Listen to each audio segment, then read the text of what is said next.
Au Barça, des bonnes nouvelles n'arrivent jamais sans mauvaises nouvelles. Lewandowski est de retour, il devrait être dans le groupe face à Elche. Garcia est de retour à l'entraînement, mais le club ne prendra aucun risque. Il pourrait ne pas jouer avant la trêve. Olmo est de retour à l'entraînement et se teste. Et Pedri est à l'écart et est blessé. Pedri souffre d'une blessure musculaire. En attendant les examens, il paraît peu probable qu'il rejoue avant la prochaine trêve internationale. Au cas où il reste 3 matchs. Elche, Bruges, Celta Vigo, après il y a une trêve. Oui, encore une trêve. Le milieu a disputé 49 matchs consécutifs avec le Barça et l'Espagne. Et ça les gars, c'est pas De La Fuente, mais c'est Flick. Parce que c'est trop facile de blâmer De La Fuente alors que Flick prend lui-même pas soin de Pedri. Et ça les gars, ça a déjà été reproché plusieurs fois. Plein de matchs où Flick peut sortir Pedri et ne le fait pas. Ou bien le fait trop tard. Bah voilà, maintenant on le paye cash, blessure musculaire. Et ça faisait très longtemps que Pedri ne s'était pas blessé. Et quand on connaît les antécédents les gars, ça fait très peur. J'espère vraiment qu'on va pas retourner dans une boucle où il enchaîne, parce que franchement ce serait terrible, surtout quand tu vois l'importance qu'il a au Barça actuellement. Déjà qu'en plus de ça, au Barça actuellement, on n'a pas vraiment de banc au milieu de terrain. Gavi blessé, Bernal qui revient des croisés, donc tu peux pas trop le jouer. T'as Casado au banc, mais qui va devenir titulaire. De Jong jouera sûrement à la place de Pedri. Donc ton seul remplaçant qui est Casado va devenir titulaire. Franchement, cette saison, faudra s'accrocher. Sinon, vous les gars, vous en pensez quoi? Rendez-vous sur ta patience, on est. Voici une image que vous n'avez sans doute pas vue pendant le Classico. C'est le moment où Pedri demande à l'arbitre de mettre un carton rouge à Bellingham. Et regardez attentivement ce que Bellingham il va dire à l'arbitre juste ici. Oh, écoutez, l'arbitre s'approche de lui, il lui dit non, il n'y aura pas rouge. Et Bellingham il dit ni con Negreira. Ça veut dire même pas avec Negreira. Et vous savez c'est qui? Je suis obligé de mettre le contexte pour que vous puissiez vous rendre compte à quel point c'est dingue. L'affaire Negreira. En fait, quand Bellingham dit ni con Negreira, ça veut dire même pas avec Negreira. Et Negreira, c'est un gars qui était vice-président de la commission des arbitres en Espagne. Et il a reçu des versements du FC Barcelone entre 2001 et 2018.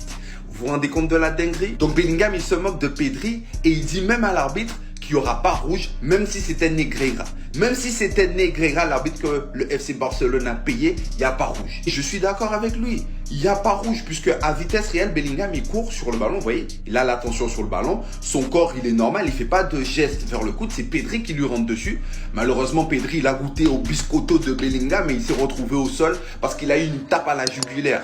Arrête, petit. Et Bellingham, maintenant, c'est plus un gentil. Le Classico, ce week-end, il a montré une chose, c'est qu'au Real Madrid, c'est fini l'époque où on était gentil. Aujourd'hui, on va défendre l'écusson. Parce que ça fait un moment qu'on reproche à l'ensemble de l'équipe de ne pas montrer plus de caractère. Ce week-end, lors du Classico, on a fait preuve de caractère. C'est ça le Real Madrid, un club de caractère. Regardez cette image. Elle révèle l'état d'esprit du Real cette saison. Et je suis content. Les gars, vous arrêtez de vous plaindre 5 minutes. Non mais franchement, vous arrêtez de vous plaindre. On était les premiers à vanner le Real Madrid et à vanner Bellingham quand on a vu cette photo. On était les premiers à mettre en valeur Pedri. Regardez, c'est lui-même qui l'a mis la photo. C'est pas moi, c'est lui. On était les premiers à vanner, à titiller, à se moquer de Bellingham. Faut savoir être bon joueur, les gars. Je vois plein de gens qui s'excitent parce que les joueurs du Real, ils mettent des photos avec Pedri où ils sont en train de le balader. On voit par exemple Vinicius qui a posté cette photo où Pedri il est en train de lui arracher le maillot. Mais je suis désolé, les gars, c'est normal. C'est normal. Pedri le fait, pourquoi eux ils le feront pas? Faut juste être objectif et sensé. Bien évidemment, moi ça me fait mal de voir Pedri comme ça. Surtout un joueur comme Pedri, il a pas à se faire humilier comme ça. Même si c'est pas vraiment fait humilier, y a personne qui l'a mis à terre ou t'as compris. Mais voilà, les photos elles sont un peu... voilà, c'est la honte. Il faut savoir être bon joueur les gars, ça va pas que dans un sens. Quand Pedri met cette photo, c'est clairement pour se moquer de Bellingham je pense. Donc quand Bellingham il le fait ou Vinicius le fait, c'est comme ça les gars, c'est la vie, c'est le jeu. Si vous voulez jouer, faut jouer pour de vrai. Mais en aucun cas, ça baisse le niveau de Pedri ou ça remet en question son niveau et ça remet en question sa place dans les meilleurs milieux. Pour moi, c'est clairement encore le meilleur milieu du monde. Il le prouve à chaque match et il le prouve depuis pas mal de temps. Dites-moi ce que vous en pensez en commentaire. Avance. Le foot est l'un des seuls sports où ton statut peut changer du jour au lendemain. Tu peux être aimé une saison, détester la saison d'après, être vu comme le boulet que tu dois vendre à tout prix. Et la saison d'après, les mêmes qui voulaient que tu partes te demanderont pardon lorsque tu auras moins de responsabilités. Et moi, je m'inclus dedans personnellement, même si je parle en général de mes commentaires et des tweets que j'ai vus. Je m'inclus dedans, même si en début de saison, j'avais expliqué que j'étais avec lui, que je crois en lui sur son soi-disant prime. Ceux qui ont la ref et qui ont vu la vidéo comprendront. Mais ça n'effacera pas les critiques et le surnom qui lui a été donné. Et que tout le monde puisse voir que même quand Araujo n'est pas titulaire, il y a des erreurs en défense, comme celle de Eric Koubarsi ou Koundé. Que certes, nous avons des joueurs qui relancent bien les ballons, mais qui relancent mieux plutôt qu'ils ne savent défendre. Et certains commencent à trouver que c'est un problème et veulent de Araujo titulaire à cause de ce qu'ils ont vu face au Real, car il fait une très bonne entrée en tant que défenseur. C'est vraiment drôle de voir à quel point ton statut peut changer alors que certains ne voulaient même pas le prolonger. Ils le veulent maintenant titulaire avec plus de responsabilités. Mais il faut savoir une chose, si vous le demandez titulaire, c'est pas pour le critiquer après quelques mauvaises performances. Et encore une fois, je me mets dedans. Parce que je vous connais dans mes commentaires, vous allez me ressasser le passé avec les histoires de Monsieur X. Alors que j'ai clairement expliqué avant le début de saison que je laissais tout ça derrière moi. Enfin bref, ça n'excuse rien. Sinon vous les gars, vous en pensez quoi? Ramenez-vous sur Snap en nu.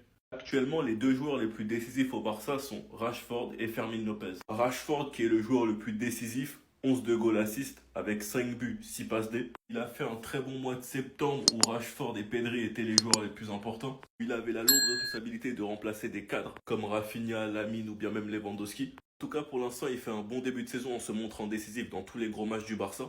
Newcastle, PSG, Real. Personnellement, face à Madrid, j'attendais un peu plus d'exploits individuels, car quand tu regardes de l'autre côté un joueur qui était pris à plusieurs, j'attendais un peu plus d'initiative, de prise de risque, comme face à Newcastle. Et bref, ce dont j'ai hâte, c'est de voir Marcus ce qu'il donnera lorsque tout le monde sera là. Que tout le monde sera à 100% quand on récupérera Lewandowski, Rafinha, Fermin Lopez qu'on a récupéré et qui est d'ailleurs actuellement le meilleur buteur au Barça, avec 6 buts si je me trompe pas, qui devient très intéressant car Flick le joue à gauche, en 10 et en faux 9. Enfin bref, j'ai hâte que tout le monde revienne afin qu'ils soient tous en concurrence, car nous sommes en novembre et nous savons toujours pas quelle est l'attaque type. Et lorsqu'on aura tout le monde, on va pas se mentir qu'on a de quoi faire. Avec Yamal et Bardi à droite, Ferran et Lewandowski en pointe, Rafinha et Rashford à gauche, Olmo et Fermin en milieu offensif, sans même compter les petits de la Masia comme Dro, Tony Fernandez, Dani Rodriguez et tout ça. Enfin bref, sinon vous les gars, vous en pensez quoi? Ramenez-vous sur Snap en nu.